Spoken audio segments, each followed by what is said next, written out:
tentang perubahan atas Peraturan Presiden Nomor 16 Tahun 2018. Ini cukup bikin bengek saya untuk ngomong gitu ya. Jadi saya nyingkat Perpres PBJP saja ya. Nah, di sini definisi pengadaan barang jasa pemerintah masih sama ya Bapak Ibu.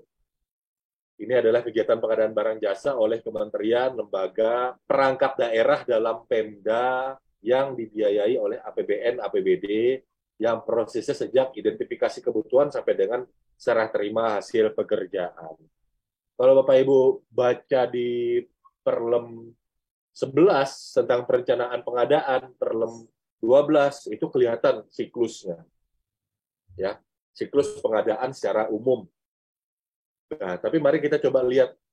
Ini saya ngambil ngutip ya buku yang menarik gitu menurut saya. Buku ini kalau diterjemahkan dalam bahasa Indonesia judulnya Pelayanan Prima dalam Pengadaan Publik. Ya.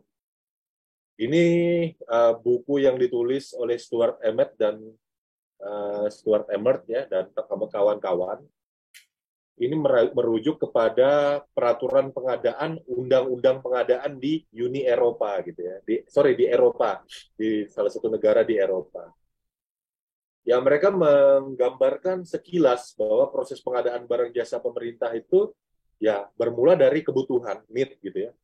Menspesifikasikan, melakukan sourcing ya, pencarian sumber, siapa pemasoknya, menanyakan lagi, inquire, baru mengevaluasi data-data yang sudah dikumpulkan, negosiasi, lalu order. Kemudian melaksanakan progres pekerjaan, lalu barang jasa itu dideliver, diserah terimakan, kemudian dibayar, dan direview. Dan ini menjadi satu kesatuan siklus yang tidak boleh putus dan tidak terikat tahun anggaran. Gitu ya Bapak Ibu. Jadi, kalau kita lihat perangkat aturannya di Eropa dan di Indonesia ini kan beda-beda tipis. Kalau di Eropa sana ya pakai bahasa Inggris gitu ya. Kalau di Indonesia ya pakai bahasa Indonesia. Dari secara siklus sebenarnya sama begitu ya. Hanya saja memang di Eropa ya termasuk negara-negara persemakmuran kayak di Malaysia ya ini masuk dalam Kementerian Treasury gitu ya, Kementerian yang mengurus keuangan, kementerian yang mengurus aset. Nah, tapi pengadaan barang jasa di pemerintah kita ini tadi sebenarnya juga tidak lepas-lepas banget dari aspek keuangan. Loh, kok berani ngomong gitu? Kan pengadaan barang jasa dengan Badan Keuangan Aset itu dipisahkan. LKPP dipisahkan dari Kementerian Keuangan gitu ya. Berarti kan ini terpisah. Sebenarnya tidak seperti itu. Itu hanya organisasinya saja. Tapi pengadaan barang jasa pemerintah ini sangat lekat dan memang tidak bisa dipisahkan dari regulasi keuangan. Mari kita lihat di bagian mengingatnya Perpres pengadaan. Itu ada Undang-Undang Nomor 1 Tahun 2004 tentang Perbendaharaan Negara. Itu merujuk lagi kepada Undang-Undang Nomor 17 Tahun 2003 tentang Keuangan Negara. Sehingga Bapak Ibu, pengadaan barang jasa pemerintah ini tadi sangat erat kaitannya dengan proses keuangan negara. Sehingga saya suka miris begitu ya kalau lihat teman-teman di keuangan bukan itu banyak yang belum punya kompetensi pengadaan barang jasa pemerintah. Ya, terutama di daerah nih. Kalau di KL ya Bapak Ibu, KL Kementerian Lembaga itu sudah ada kalau di Kementerian Lembaga ya di Kementerian Keuangan orang yang mau menjadi pejabat pembuat komitmen di APBN itu kan harus disertifikasi ulang lagi di kementerian gitu di Pusdiklat AP, Pusdiklat Anggaran Perbendaharaan Kementerian Keuangan sebagai sertifikasi PNT ya, PPK negara tersertifikasi PNT gitu. Sehingga kalau di kementerian lembaga ya itu teman-teman sudah sangat familiar sekali tentang bagaimana proses pengadaan barang jasa pemerintah itu tidak bisa dipisah dari keuangan. Nah, yang menjadi masalah itu adalah di Pemda. Seringkali teman-teman di Pemda ini tadi APBD ya yang menjadi PPTK itu sangat minim sekali kesadarannya untuk proses pengadaan barang jasa pemerintah. Sehingga terjadi kesalahan yang berulang-ulang begitu.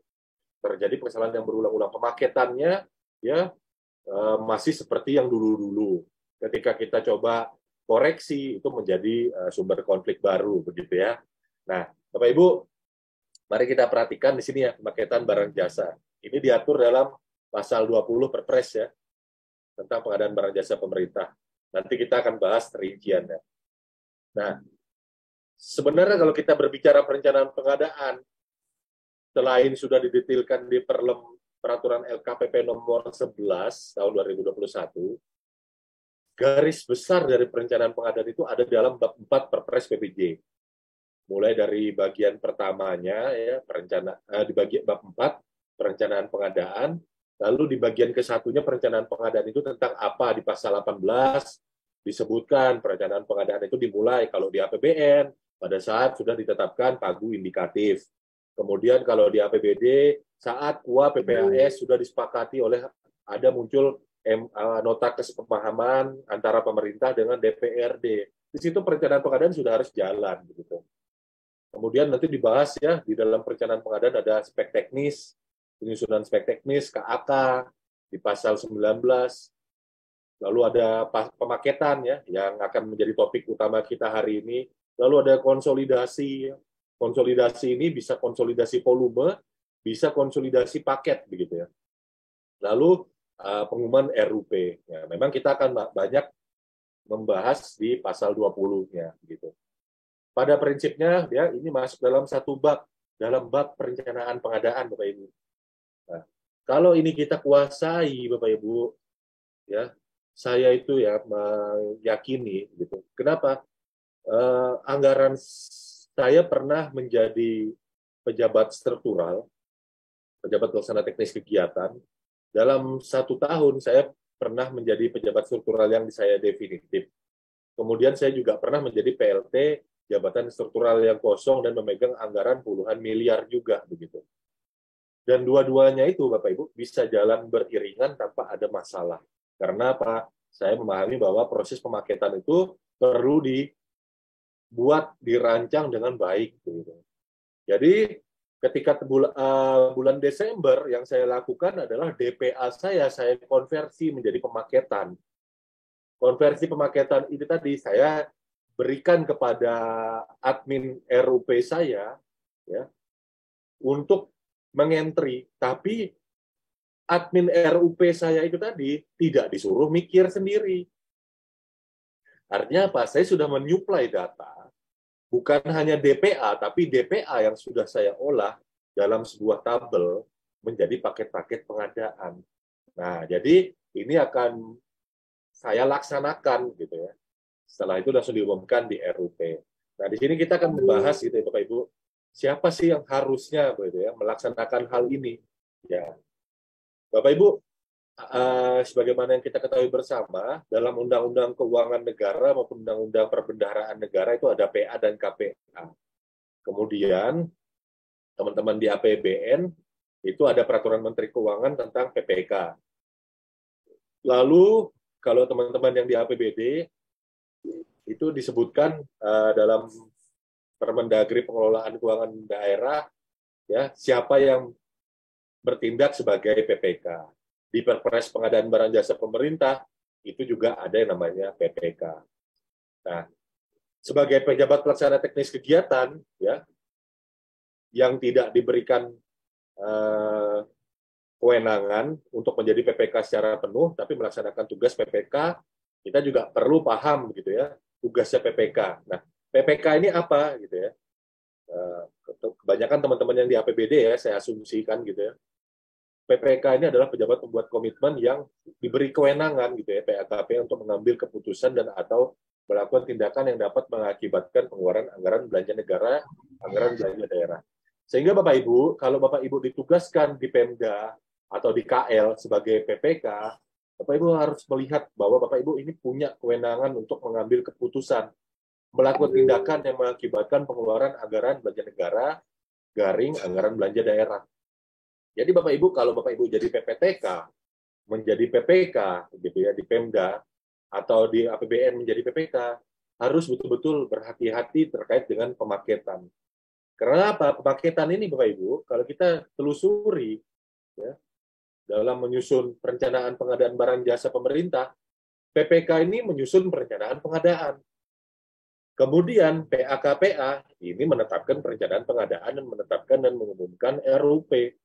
Sehingga sangat erat kaitannya begitu ya antara PPK dengan PAKPA. Jadi jangan sampai ya Bapak Ibu, ketika Bapak Ibu menjadi seorang PPK atau menjadi PPTK yang membantu peran PAKPA Bapak Ibu sekalian di Pemda, itu jangan sampai tidak bisa menyusun perencanaan pengadaan. Artinya autopilot begitu ya. Autopilot itu maksudnya ya saya tinggal paraf, semua sudah jalan begitu. Nah, ya di sini ya kita bahas isu-isunya tentang pemaketan gitu. Salah dalam penetapan cara pengadaan pada paket gitu ya. Ini menjadi root cause problem gitu ya. Ya, akar masalah. Salah dalam penetapan cara pengadaan pada paket. Ya. Seringkali ya, saya itu masih sering ketemu, bukan hanya di Pemda saya gitu ya, karena satu hari WA itu masuk ke saya itu bisa ratusan gitu. Pernah saya ditanyakan gini, kami mau melaksanakan pengadaan Natura gitu kan, bahan makanan segar, nilainya 500 juta rupiah secara swakelola. Wah, itu langsung saya agak, wah ini klasik gitu ya, karena saya sudah nyebutkan, cuman saya karena saya sudah nyebutkan, saya sering menghadapi pertanyaan, wah ini klasik. Bapak Ibu, kebanyakan ya, teman-teman itu sering menganggap swakelola itu gabungan dari swa dan kelola. Jadi mendefinisikan aturan dengan pemikirannya sendiri, sehingga menjadi merasa benar sendiri gitu kan. Swakelola, mengelola sendiri, jadi diterjemahkan secara harafiah. Padahal tidak seperti itu begitu ya. Swakelola itu tadi kita membuat, dan kalau diterjemahkan dari perpres pengadaannya, ini membuat dan memproduksi sendiri begitu. Jadi kalau mau mengadakan bahan pangan natura secara swakelola, Bapak Ibu kalau perlu telur, berarti di instansi Bapak Ibu itu sudah punya peternakan ayam atau peternakan bebek. Nah, telurnya itu sudah diproduksi sendiri. Nah, ya, jadi saya tanya sama yang konsul ke saya, mohon maaf Bapak Ibu, gitu ya, Ibu punya peternakan ayam atau bebek, kapasitasnya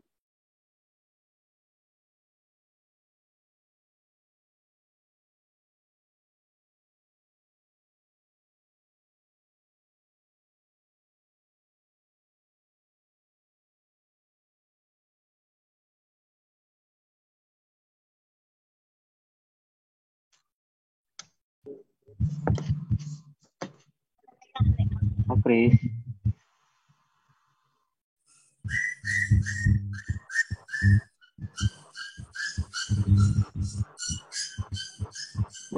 banyak yang sering salah dalam penetapan cara pengadaan dan paket.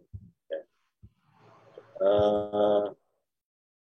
Jadi kalau kita berbicara swakelola begitu ya, kita kalau melihat sebenarnya pola pikir ya, walaupun sudah diatur dalam Perlem Swakelola ya, Perlem 3 ya, tapi pola pikirnya itu kalau kita lihat adalah cara pengadaan itu ada dua. Ya. Kita mau membuat sendiri atau swakelola kalau bahasa Indonesianya, atau kita membeli gitu ya Bapak Ibu, buying gitu kan. Nah, ada beberapa hal yang perlu diperhitungkan gitu ya. Jadi bukan sekedar untuk mendang-mending aja gitu. Oh, ini mending kita swakelolakan aja nih gitu. Oh, ini mending kita beli aja gitu ya. Apalagi oh kalau swakelola berarti saya tidak terikat dengan harus pengadaan langsung. Nah, itu keliru juga gitu ya. Karena cara pengadaan itu beda dengan metode pemilihan penyedia. Cara pengadaan itu kalau kita perhatikan di aturannya itu terdiri dari dua jenis ya, yaitu swakelola dan penyedia.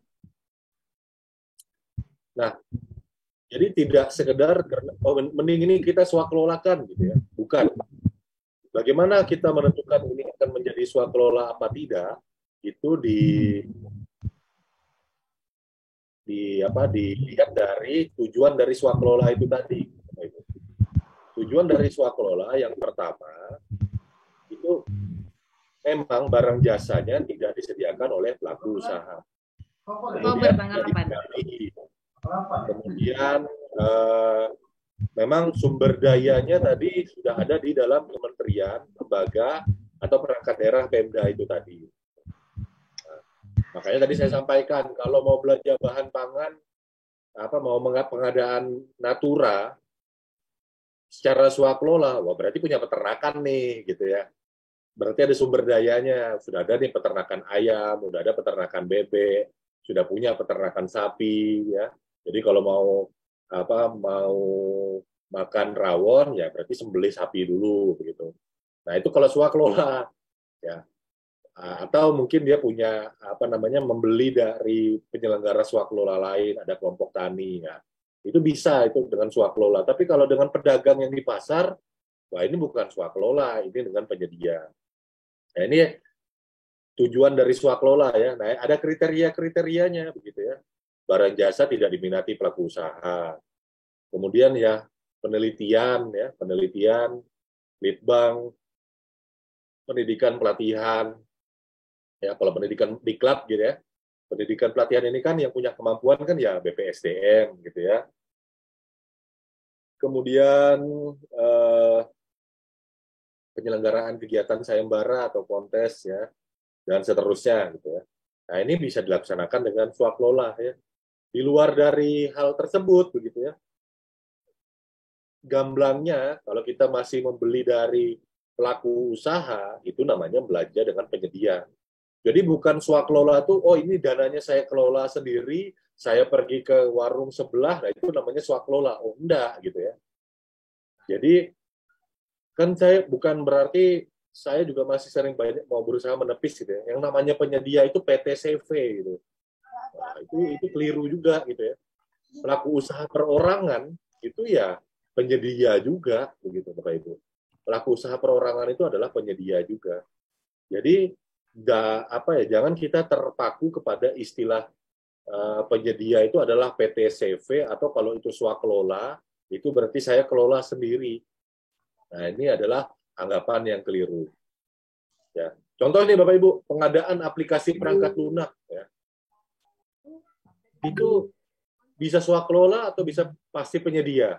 Nah, Bapak Ibu seringkali ya orang beranggapan bahwa kalau belanja atau perangkat lunak itu kita belanja kepada penyedia. Padahal belum tentu juga. Kalau di dalam KL biasanya ada Pusdatin ya, Pusat Data dan Informasi. Kalau di Kementerian di pemerintah daerah itu ada perangkat daerah yang namanya Diskominfo Tandi gitu ya. Diskominfo Telematika dan Persandian begitu. Atau apapun lah namanya. Nah, kalau memang di dalamnya itu banyak sandiman, kemudian banyak peranata komputer ya yang bisa melakukan pemrograman aplikasi, ya bisa saja itu diswakelolakan. Hierarki dalam Perpres di pasal 3 ayat 3 ya, swakelola itu di atas dari penyedia gitu ya. Jadi kalau memang kita punya sumber dayanya, ya bisa saja pengembangan aplikasi, pengadaan aplikasi perangkat lunak itu dilakukan secara swakelola. Contoh ya Bapak Ibu, LKPP itu tidak pernah mengembangkan aplikasi itu beli dari penyedia. Oh, sama sekali nggak pernah tuh. Aplikasi yang dibuat jadi produknya LKPP itu, ya itu dilaksanakan dengan cara swakelola. Yang di-hire, ya, yang dibayar itu adalah pegawai negeri sipil, ya, atau pegawai pemerintah dengan perjanjian kinerja atau tenaga ahli yang direkrut sebagai jasa lainnya. Untuk apa? Untuk melakukan pengembangan perangkat lunak sehingga aplikasi itu ada. Nah, bisa dengan swakelola begitu ya. Nah, jadi tidak harus ya pengadaan barang jasa itu melalui penyedia. Nah, Kenapa saya bahas perangkat lunak terlebih dahulu gitu? Karena saya sekitar 4 tahun lalu, tahun 2018 itu kaget gitu ya. Ada yang konsul DPA-nya ini pengadaan barang apa masuk gitu ya dalam pengadaan barang jasa. Tapi dia sebagai honorarium tenaga konsultan, ya jasa konsultansi. Nah, yang mau dibayar sebagai jasa konsultansi ini ternyata itu adalah orang di kementerian yang lain gitu ya. Wah, ini nggak matching begitu. Nggak matching. Kenapa? Harusnya standarisasi dan harganya itu penganggarannya mengacu kepada peraturan Menteri Keuangan karena teman-teman itu adalah di APBN. Sehingga harus diubah.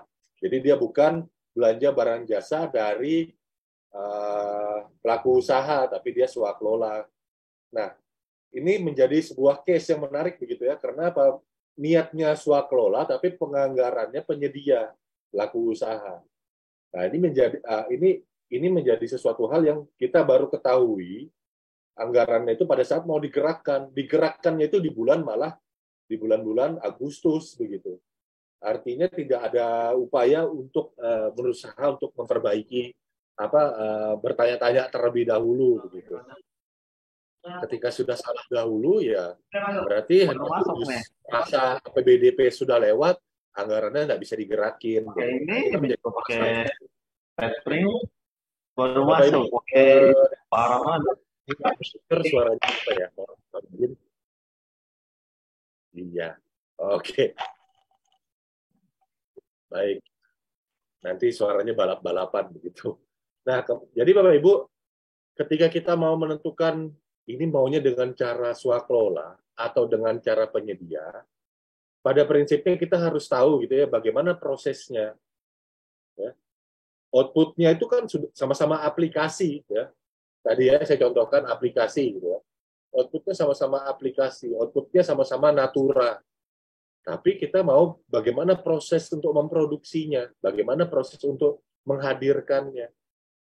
Kalau kita pakai punya sumber daya kita sendiri atau sumber daya teman-teman kita gitu ya, berarti bisa nih swakelola. Tapi kalau itu kita tidak punya sumber dayanya, maka kita membeli dengan penyedia gitu. Nah, jadi kita harus kenali ya bagaimana dalam proses pelaksanaan pengadaan barang jasa itu tadi. Nah, ketika kita memutuskan swakelola ya, boleh loh kita meng-hire konsultan perorangan atau jasa lainnya perorangan. Sangat diperbolehkan. Saya ambil contoh tadi pengembangan aplikasi di LKPP. LKPP itu Bapak Ibu, kalau Bapak Ibu perhatikan, menjelang akhir tahun dia pasti ada rekrutmen jasa lainnya untuk programmer. Itu pasti ada. Ya. Jadi jasa lainnya untuk programmer atau kadang dia juga punya kalau dia ada buka lowongan data analis berarti jasa konsultan perorangan. Ya bisa kegiatan swakelola itu tadi ya meng-hire ada pengadaan barang jasa di dalamnya. Nah, saya dari sini saja kita itu sudah harus menyadari bahwa sebelum saya berpikir pemaketan itu berdasarkan nilai rupiahnya, ini nanti tender apa tidak, yang perlu kita perhatikan adalah kita harus bisa membedakan pengadaan barang jasa melalui swakelola dengan penyedia. Nah, proses bisnis ini yang harus kita pahami. Nah, sehingga menjadi pejabat pembuat komitmen atau PPTK yang melaksanakan tugas pejabat pembuat komitmen, itu betul-betul harus kenal persis apa yang mau dicapai organisasinya. Jadi nggak boleh, Bapak Ibu ya, semua itu ya diserahkan kepada personil penunjang gitu loh. Keputusan yang sifatnya keputusan yang sifatnya strategis itu tadi itu adanya di PPK dan PPTK begitu Bapak Ibu. Nah, sehingga PPK dan PPTK merumuskan persetujuan penetapannya ada di PAKPA gitu. Ya. Sampai di sini Bapak Ibu kita lanjut ya kepada kesalahan yang klasik gitu ya. Klasik bahkan kalau saya lihat di KL pun masih ada. ATK nih Bapak Ibu. Selain makan minum, ya, dan sewa kendaraan untuk perjalanan dinas itu yang banyak masuk dalam pengadaan barang jasa melalui swakelola itu adalah ATK. Nah, dalam ATK itu ada kertas. Bapak Ibu, kalau Bapak Ibu punya, ini saya kemarin nge-resource gitu ya, sourcing salah satu website produsen kertas sepertinya. Kalau Bapak Ibu bisa swakelola mau memaketkan alat tulis kantor yang biasanya itu kertas paling banyak ya. Kalau Bapak Ibu punya sumber daya untuk penelitian di laboratorium untuk kultur jaringan, memilih pohon, terus sudah punya kebun pohon, ya. Lalu Bapak Ibu punya sumber daya untuk menebang pohon untuk yang serat kertas terbaik, lalu mengolah bubur kertas itu menjadi kertas. Nah, itu baru Bapak Ibu pengadaan barang jasa secara swakelola untuk alat tulis kantor kertas. Nah, saya perhatikan banyak sekali masih dia di RUP, di KL, di Pemda, ya. Itu banyak yang masukin swakelola itu kertas, gitu ya. Paket-paket pengadaan kertas. Itu dalam swakelola. Wah, saya penasaran gitu ya. Masa sih Pemda? Kalau kita lihat proses pembuatan kertas yang kultur jaringan, ya, kebun bibit, baru buat perkebunan terbarukan. Ini kalau Bapak Ibu menuju kabupaten saya dari Samarinda, ini banyak ya kebun-kebun seperti ini. Baru-baru ini habis tidak lagi ditebang semua gitu ya. Lalu diolah gitu ya. Kemudian masuk dalam pabrik gitu ya, pembuatan kertas. Nah, ini Bapak Ibu melakukan pengadaan barang jasa secara swakelola untuk kertas. Kenyataannya tidak seperti itu. Bapak Ibu, ATK ini saya soroti, kenapa? Memang kecil, tapi banyak. Kecil, tapi banyak. Dan itu masih banyak yang masukkan dalam swakelola gitu ya. Sehingga apa? Pengadaan barang jasanya seolah-olah melalui penyedianya menjadi kecil. Kami jadi seolah-olah apa pengadaan barang jasa melalui penyedianya itu tidak banyak di Pemda tersebut. Nah, ini menjadi concern di saya gitu ya Bapak Ibu. Baru-baru ini kami ditegur di KPK gitu terkait dengan Stratnas PK ya. Dilihat Kabupaten Kutai Barat pengadaan barang jasanya terlalu banyak melalui penyedia. Loh, saya dalam hati saya, tapi saya punya pengalaman tidak enak gitu ya ketika saya sebagai yang ditanya melawan berhadapan dengan aparat penegak hukum, wah itu sudah apalagi KPK begitu ya dalam Stratnas PK ini sudah pasti ya udah kita ini pasti salah aja gitu kan. Padahal kalau mau saya sebutkan gitu ya, Pemda di sekitar saya itu pemaketannya keliru begitu loh. Banyak yang masih masuk dalam swakelola. Padahal dari mana ceritanya kertas kertas, natura, ya bahan pangan itu diperoleh dengan swakelola pasti beli. Hanya saja teman-teman masih banyak keliru pemaketan. Nah, kalau Bapak Ibu belanjanya itu tadi ya, yang pertama kenapa kita harus benar dulu nih mindset kita terkait dengan swakelola dengan penyedia. Mustahil Bapak Ibu memproduksi kertas sendiri. Ya. Jadi tempatkanlah itu dengan dalam penyedia. Begitu. Nah, kerugiannya lagi ya Bapak Ibu, ya, kalau Bapak Ibu memasukkan data yang keliru dari swakelola dengan penyedia ini tadi, adalah jumlah kebutuhan jabatan fungsionalnya. Itu akan menjadi kerugian. Makanya ketika saya perhatikan, baru-baru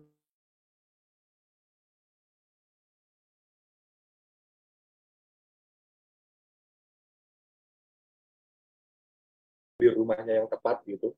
Jadi jangan sampai ya seperti ATK itu masuk dalam swakelola. Nah, ada lagi yang kemungkinan besar tuh ya selalu membuat ini menurunkan juga nilai pengadaan Bapak Ibu dari sisi pantauan nasional sehingga menurunkan juga jumlah formasi Japfung Bapak Ibu begitu ya. Itu adalah perjalanan dinas. Perjalanan dinas seringkali ya dipaketin tuh total gelondongan keseluruhannya dalam swakelola. Padahal yang masuk dalam perjalanan dinas kalau untuk swakelola itu kemungkinan besar uang harian bagi personilnya, honorarium narasumber ya, kalau dia perjalanan dinasnya full board meeting, gitu kan, itu kan ada honorarium narasumbernya, ya, mengundang narasumber dari tempat lain, gitu ya. Nah itu, oke itu masuk swakelola. Tapi taksi transport, akomodasi hotel, nah itu penyedia begitu ya. Kemudian ya, saya pernah juga ikut asesmen Bapak Ibu di LKPP begitu ya, asesmen untuk probability advisor. Nah, itu mereka kegiatannya dilaksanakan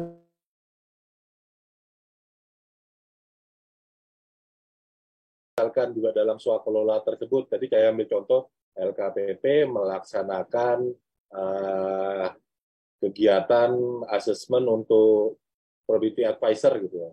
Nah, itu dilaksanakan dulu seingat saya ada di sebuah hotel di putaran Rasuna Said juga. Nah itu ya udah berarti yang masuk dalam unsur penyedianya adalah akomoda hotel gitu ya, ruangan rapatnya.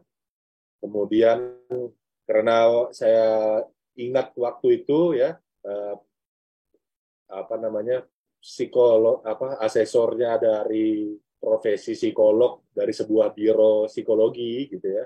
Nah, berarti kan pengadaan dikecualikan dengan praktek bisnis yang sudah mapan berdasarkan profesi tertentu. Nah, ini kan penyedia gitu ya.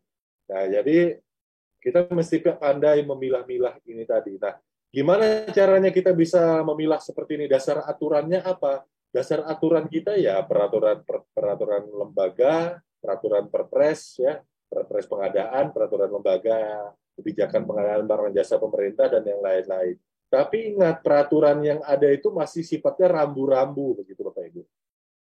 Yang tahu gitu ya bahwa profesi asesor dari profesi psikolog itu tadi penyedia, ya Bapak Ibu nanti bisa saja loh asesor profesi psikolog itu tadi berasal dari KL sendiri. Mungkin ya Bapak Ibu di RSUD Bapak Ibu ya sudah ada tim untuk kesehatan jiwa.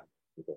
Tim kesehatan jiwanya selain dokter spesialis jiwa juga ada psikolog.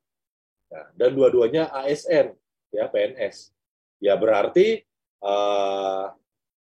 proses pengadaannya dia asesor profesi psikolog ini bukan penyedia, tapi masuk dalam honorarium narasumber. Begitu. Nah ini kan yang bisa tahu, yang bisa menentukan hal ini adalah PPK atau PPTK kalau di Pemda. Nah, ya, atau PPK-nya Pemda ya boleh lah gitu kan. Ya jadi tidak bisa semua hal yang ada tadi diserahkan, kita serahkan nih, ini DPA-nya.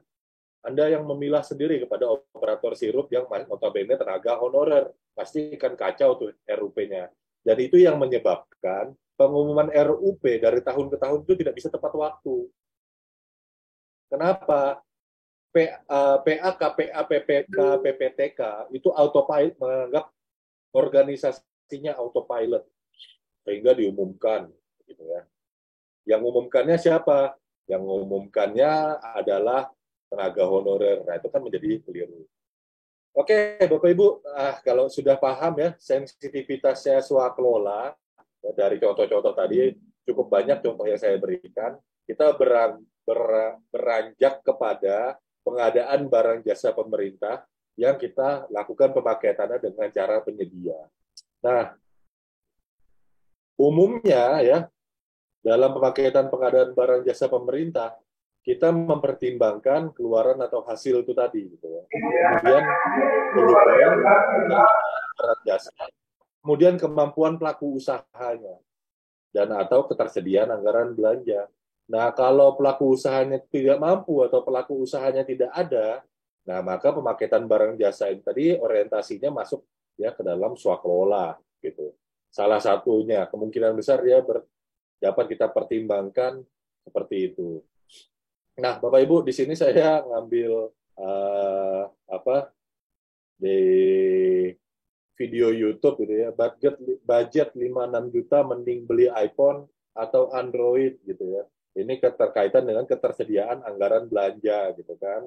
Ya. Sama nih ya, kalau saya ambilkan contoh gitu ya. Yang paling mudah karena kita pasti punya ponsel gitu ya. Pasti kita punya semua ponsel. Nah, Bapak Ibu, mengelola keuangan negara ini mirip-mirip, tapi tidak sama persis dengan cara kita untuk melaksanakan proses pengadaan barang jasa pemerintah. Ya, kalau uang kita pribadi, ya kita bisa ya melihat budget sekian, kita mending beli apa. Tapi kalau kita proses pengadaan barang jasa pemerintah, ya kita mesti memperhatikan banyak hal begitu ya. Selain kemampuan pelaku usaha, kita harus memperhatikan juga volume barang jasa, ketersediaan. Nah, kalau kita berbicara ketersediaan barang jasa, itu ada banyak aspek yang kita perlu pertimbangkan.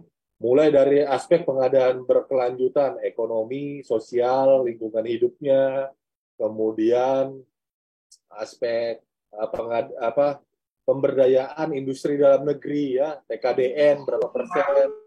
Nah, itu yang wajib. Kemudian yang eh, barang barang diwajibkan, barang diberdayakan, barang dimaksimalkan. Nah, ini menjadi sesuatu yang perlu kita pertimbangkan. Nah, pemaketan pengadaan barang jasa ini tadi kalau kita perhatikan sekilas ya dari regulasinya itu kelihatannya simpel. Orientasinya cuma 5 ini. Ya. Keluaran atau hasil, volume barang jasa, ketersediaan barang jasa, kemampuan pelaku usaha, ketersediaan anggaran belanja. Tapi kalau mau didalamin, nah ini menjadi sesuatu yang bisa jadi satu topik webinar sendiri, yaitu webinar hari ini, begitu ya.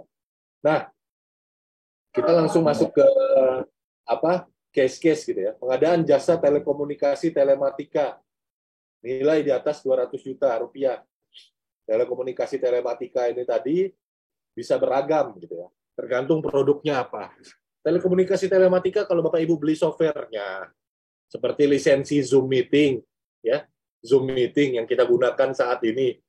Nah, ini kan Bapak Ibu nilainya di atas, misal belanjanya di atas 200 juta. Apa ya cocok dengan tender? Lawang kita sudah bisa langsung beli ke Zoom-nya, terutama teman-teman di kementerian lembaga. Ya, kalau di kementerian lembaga itu ada kartu kredit pemerintah, ya udah langsung aja buat akun Zoom Meeting, transaksi. Nah, itu masuk dalam pengadaan barang jasa dikecualikan, masuk dalam pengadaan khusus, ya, pengadaan barang jasa dikecualikan, bagian dari praktek bisnis yang sudah mapan. Ya. Praktek bisnis yang sudah mapan, itu salah satunya ya, skema belanjanya khusus. Anda beli Zoom Meeting, nggak perlu lagi beli di tangan perantara kedua, ketiga. Langsung saja Zoom Meeting, belanja langsung ke Zoom-nya dengan kartu kredit pemerintah. Nggak perlu ditender walaupun nilainya di atas 200 juta rupiah. Ya. Kalau ditender nanti jadinya dapatnya kalau istilah guru saya Pak Kang Paru Raji, yaitu makelar gitu. Di tender ya semua makelar gitu yang masuk ikut tender. Nanti apa kerjaannya penyedia itu tadi? Membelikan Anda Zoom Meeting pakai kartu kreditnya dia. Nah, kan itu kan konyol gitu loh, Bapak Ibu. Bapak Ibu bisa langsung pengadaan barang jasa praktek bisnis yang dikecualikan, mekanismenya ya kalau dia mekanismenya berlangganan ya langsung berlangganan saja gitu. Terus kemudian yang baru-baru ini dilakukan saya sebagai PPTK begitu ya. Karena PPK-nya adalah KPA-nya saya, Kepala Bagian Pengadaan, jasa langganan internet korporat. Kalau di tempat saya internet korporat cuma satu jenis, ya, cuman BUMN, PT Telkom, saya sebut merek aja gitu kan, ya, karena di dalam pengadaan barang jasa pemerintah tidak haram menyebutin merek begitu. Mau di tender itu akan sia-sia begitu ya. Mau di tender itu akan sia-sia tuh. Saya ada kontrak pengadaan barang jasa internet telematika 250 miliar 250 juta, 250 juta. Ya kalau di tender itu akan sia-sia gitu. Nanti akan dapatnya ya makelar lagi gitu loh. Nah, jadi ya sudah, saya cuman negosiasi saja gitu. Negosiasi. Ya itu bisa dikategorikan penunjukan langsung atau karena dia satu-satunya, PT Telkom adalah satu-satunya yang bisa gitu ya. Atau praktek bisnisnya sudah mapan, karena apa? Tarifnya sudah dipublikasikan secara luas. Astinet itu semua orang tahu per bulannya berapa. Nah, sudah dipublikasikan, tinggal saya negosiasi. Dasar negosiasinya ya berdasarkan kontrak-kontrak tahun sebelumnya. Jadi seharusnya kalau saya belanja itu dengan Astinet, karena saya negosiasinya, saya bargaining power gitu loh, bargaining purchasing power saya, kemampuan purchasing power saya gede untuk kabupaten ini, 240 juta per tahun. Ya udah, saya negoin, ini kontrak tahun kita sebelumnya sekian. Ya, terus saya bayarnya selalu cash di awal penuh. Ya udah, saya turunin nih 10%. Mau enggak? Oh ya, dibalas surat, mau. Oke. Mau, kita berkontrak. Nggak perlu ditender. Jadi paketnya penyedia, ya, tapi pengadaan dikecualikan. Nah, itu bisa dilaksanakan gitu ya dengan cara seperti itu. Nah, Bapak Ibu, ini nggak bisa one size fit all gitu ya. Kalau kita ngelihat nilai di atas 200 juta adalah tender, kalau dilakukan itu di tempat saya, dapatnya makelar-makelar, masuk penjara saya, Bapak Ibu. Kenapa? Yang berkontrak sama saya, ya, itu bukan penyedia yang utama. Saya sudah tahu nanti hasil tendernya itu akan mendapatkan penyedia yang menjual lagi kontraknya ke pihak lain. Artinya dia tidak mengerjakan pekerjaan tersebut. Nah, itu kan dilarang tuh dalam hukum kontrak. Itu kan cuma pinjam bendera aja gitu loh. Jadinya ya, atau dapat gelar doang, nah, akan jadi masalah. Nah, nggak bisa ya Bapak Ibu kita melihat dari nilai di atas 200 juta berarti ini langsung tender. Bisa kita lihat dari pengadaan dikecualikan. Kemudian nih ya yang lain-lain ya. Nah, ini ya kayak listrik gitu ya, bahan bakar gas gitu kan. Itu kan bisa belanjanya di My Pertamina bisa tuh. Nah, ini sayangnya saya sudah nggak di bagian yang urus belanja kendaraan gitu ya. Cuman kalau belanja bahan bakar kendaraan ini tadi ya, kalau kita pakai sistem reimburse, ini paling enak ya. Bahkan untuk perjalanan dinas sekalipun, itu paling enak kita pakai struk yang dari Pertamina. Ya sudah, struk yang ada di situ di screenshot, itu kan masuk dalam pengadaan dikecualikan gitu ya. Nah, di sini. Kemudian juga sama ya kayak PLN gitu ya. Kalau Bapak Ibu yang mengelola barang milik negara atau aset ya, kemudian membayar listriknya gitu kan. Nah, ini paling mudah membayar lewat kartu kredit pemerintah lewat aplikasi PLN Mobile. Jadi dengan aplikasi kantor dengan akun kantor, ponsel kantor, ya sudah langsung bayar saja. Nah, ini bisa pakai PBJ yang dilaksanakan dengan dikecualikan gitu ya, masuk dalam pengadaan khusus. Jadi nggak melulu semuanya tender, pengadaan langsung, penunjukan langsung. Nah, itu menjadi sesuatu yang banyak saya temui di RUP. Bayar listrik, bayar BBM, itu masuk pengadaan langsung. Padahal bisa masuk dalam pengadaan dikecualikan. Nah, kemudian juga yang pagu anggarannya tuh tadi ya, kembali saya ke ya, kalau Anda langganan dengan My Telkomsel ya, ini bisa pakai aplikasi. Jadi screenshot dari aplikasinya untuk pembelian itu bisa langsung ya pakai aplikasi saja gitu. Jadi tender itu bukan sesuatu keharusan gitu ya. Nah, oleh karena itu, regulasinya dalam pemaketan pengadaan barang jasa melalui penyedia, Bapak Ibu itu tidak diatur, dibahas nilai duluan di pasal 20. Yang dibahas dalam proses pemaketan itu adalah larangan-larangannya, gitu. Ya, kalau yang dilarang itu ya menyatukan atau memusatkan beberapa paket yang tersebar. Nah, ini juga saya pernah ya berdebat dengan sampai harus ngelapor ke UKPBJ pembina saya gitu loh, di biro gitu kan. Pak, ini dinasnya Bapak ini loh masa nekan kepala dinas kami itu jasa konsultansi tersebar di 50 kecamatan, 50 desa, itu harus diseleksi gitu.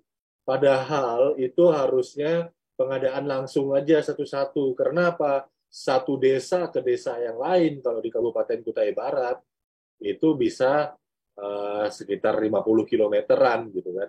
Nggak mungkin lah ini di tender gitu loh. Itu kan kalau atau diseleksi gitu ya. Itu kalau diseleksi itu sama aja dengan menyatukan atau memusatkan beberapa paket pengadaan yang tersebar. Padahal secara sifat pekerjaan harusnya bisa dipecah-pecah. Cuman karena ini dana DAK, ya, dana DAK yang pembinanya itu di Pemprov gitu ya, nilainya dia sekitar kalau nggak salah waktu itu di atas 100 juta karena jasa konsultansi ya. Itu wah ini harus diseleksi. Kami nggak mau proses ini kalau nggak diseleksi. Wah ini kan ngawur gitu. Akhirnya saya koordinasi ke Bikaro gitu kan. Nah ini tolong Pak itu disampai ini namanya si ini, yang ini begini, tindak tanduknya begini. Masa kami dipaksa untuk menyeleksi? Padahal ini tersebar. Kalau dipaksakan disatukan, ya ini jadinya lagi-lagi ya. Ini jadi kesalahan pengadaan. Nah, kesalahan pengadaan itu ujung-ujungnya saat ini bisa diseret jadi kesalahan pemidanaan. Nah, ini akan menjadi masalah. Ya. Nah, begitu ya Bapak Ibu. Nah, kemudian Bapak Ibu, permasalahan kita di aplikasi ya. Aplikasi kita ini juga waktu pada saat apa namanya? Fokus group discussion dengan LKPP, saya sering menyampaikan gitu ya. Pertama, batasan karakter untuk ngetik spek teknis itu kependekan. Nah, jadi dari itu sekarang sudah diakomodir. Terus waktu logout-nya itu terlalu cepat. Belum selesai mindahin data, sudah terlogout lagi. Nah, itu masalah di sistem. Jadi memang sistem dari RUP kita tidak sempurna, termasuk dari proses metode pemilihan. Metode pemilihannya ini tadi tidak sesuai dengan regulasi, gitu ya. Kalau saya screenshot gitu kan, ini termasuk yang saya komplain juga kalau kita lagi FGD dengan teman-teman di direktorat terkait, gitu ya. Bukan komplain sih, beri masukan. Tolong dong, gitu ya. Proses pemilihan penyedianya sinkron dengan regulasi, ya. Ini ada e-purchasing, ini ada kontes. Padahal kontes itu masuk dalam PBJ khusus gitu kan. Ya. Ini ada pembayaran untuk kontrak tahun jamak. Ada pengadaan langsung, ada penunjuk dan sayembara gitu kan. Dan seterusnya. Tidak semua proses pengadaan itu termasuk gitu kan. Ada juga nih ya pengadaan yang sifatnya oke, kalau yang pengadaan khusus yang penelitian itu ada yang namanya swakelola gitu kan. Oke, itu masuk swakelola. Tapi kan ada juga yang seleksi proposal penelitian. Nah, itu kan enggak, seleksi proposal penelitian ini tadi kan tidak sama dengan proses seleksi. Nah, kalau seleksi berdasarkan pasal 41 ayat 1 itu untuk jasa konsultansi, bukan untuk penelitian. Nah, jadi seleksi proposal penelitian ini masuk kemana? Nah, ini kadang-kadang kami masih, kalau ada yang konsul ke kami gitu ya, dari instansi luar, saya langsung ngomong ya yang agak mirip gitu ya, yang agak mirip kayaknya ke kontes deh gitu ya. Tapi ternyata ada aturannya kontes sayembara, itu berbicara hal yang lain juga. Nah, jadi ya sudahlah, masukkan saja itu di pengadaan dikecualikan, padahal sebenarnya itu adalah penelitian gitu. Nah, ini juga menjadi problem. Aplikasi kita sendiri ya, ini belum sinkron dari aturan. Nah, untuk mensinkronkannya Bapak Ibu, apapun pilihannya Bapak Ibu nanti dalam kaitannya di aplikasi RUP, tolong narasinya itu ada dokumennya. Masukkan itu dalam identifikasi kebutuhan. Dokumen identifikasi kebutuhan. Sehingga nanti ini berujung, misalkan itu sebuah penelitian dilakukan dalam di seleksi proposal penelitian. Seleksi proposal penelitiannya ini tadi ya, ini dilaksanakan dengan kalau dia dengan swakelola ya udah dilaksanakan dengan swakelola. Kalau dia pakai penyedia, misalkan ada penyedia yang ditunjuk ya sebagai jasa konsultansi untuk melakukan seleksi proposal penelitiannya. Itu sesuatu yang umum, Bapak Ibu. Ya. Bahkan untuk jasa-jasa konsultansi yang strategis nasional itu kan penunjukan langsung kepada konsultan internasional untuk melakukan penyeleksian grand plan sebuah proyek besar, itu pernah dilakukan gitu ya. Nah, kalau seandainya hal itu yang melaksanakannya adalah penyedia gitu ya. Jadi penyedia yang melakukan proses seleksinya. Nah, ini kan tidak ada di sini gitu ya. Berarti kan dia harusnya masuknya dalam apa? Ya, itu kan sesuatu yang nggak ada. Nah, ketika sesuatu yang tidak ada itu tadi, Bapak Ibu, ya harus diumumkan tetap di RUP. Misalnya buat pilihannya adalah kontes, nah maka kontes ini tadi, Bapak Ibu harus menjelaskan dalam dokumennya bahwa kontes ini tadi bukan yang dimaksud dalam peraturan LKPP nomor 1 tahun 2021. Ya, tapi ini adalah kontes yang berbeda lagi begitu. Nah, itu perlu dituangkan dalam dokumen. Nah, ini memang ada sebuah problem gitu ya antara sirup dengan aturan ya, itu belum bisa sinkron secara umum. Nah, tapi memang itu kasus-kasus minor. Yang perlu kita perhatikan di sini ya, kebanyakan kita perlukan adalah pengadaan e-purchasing, pengadaan langsung, penunjukan langsung, tender cepat atau tender. Nah, cuman memang ada masalah-masalah tadi, akhirnya pukul rata, oh di atas 200 juta, akhirnya jadi tender. Di atas 200 juta, oh jadi tender cepat, padahal belum tentu kebutuhannya seperti itu. Ya. Oke, Bapak Ibu, ada juga permasalahan. Ya, ini juga umum muncul, terutama untuk di organisasi-organisasi tertentu ya, yang APBD-nya bisa sama besarnya nilainya dengan, APBD perubahannya, paket pengadaannya bisa sama besarnya dengan APBD murninya, APBD awalnya. Akibatnya terlambat. Ya, ketika terlambat, tidak sempat dibayarkan lewat dari jadwal penatausahaan keuangan, ya, sudah duluan tutup buku, akhirnya dianggap sebagai hutang. Nah, ketika dihutangkan lagi tahun berikutnya, kan muncul tetap belanja barang jasa gitu ya. Misal, belanja pengadaan saluran irigasi. Di tahun lalu, selesainya tanggal 29 Desember, tutup bukunya tanggal 20 Desember. Nggak bisa dibayar dong.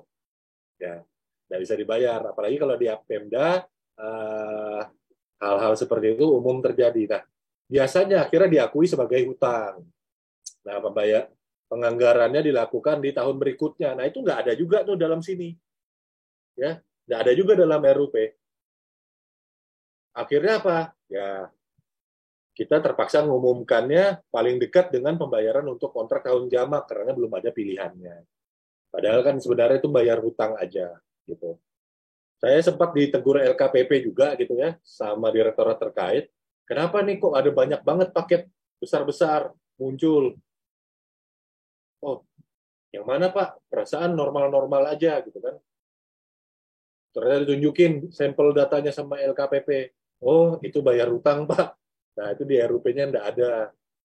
Akhirnya, tapi diumumkannya karena bayar hutang itu tadi, karena nggak ada pilihannya, diumumkannya jadi tender. Diumumkannya jadi tender. Jadi seolah-olah tendernya ada banyak banget nih Kabupaten Kutai Barat gitu ya, karena yang mengumumkan RUP nggak paham. Nah, ini jadi masalah juga begitu ya. Oke, Bapak Ibu, pada prinsipnya kita juga bisa selain melihat dari ketentuan kriteria pengadaan, kita bisa melihat jenis kontrak yang akan dilaksanakan. Ya. Ini karena saya pakai standar Eropa, karena kalau teman-teman pelaku pengadaan kita kebanyakan kiblatnya kan ke Amerika gitu ya. Ini yang dimaksud open book ini cost plus fee gitu ya, cost plus fee. Jadi open book itu cost plus fee ya. Nah, Bapak Ibu, kita juga bisa melihat kontrak itu tadi berdasarkan resiko dengan nilai belanjanya. Ya.